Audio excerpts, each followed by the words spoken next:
Ay mag-open tayo ng atin in-order sa Shopee sa TikTok na pang-space sa mga hayop-hayop dito sa loob ng bahay. So guys, mura na siya. Nasa 126 lang, buy one take one.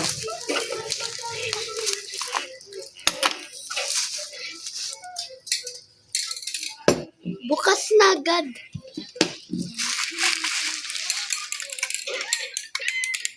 Marami kaya pandaman kaya ito scam.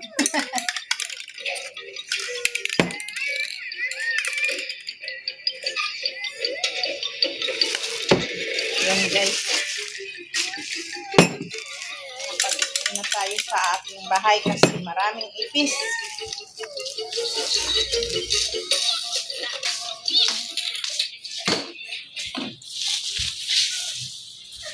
Sige na po guys. Bye-bye.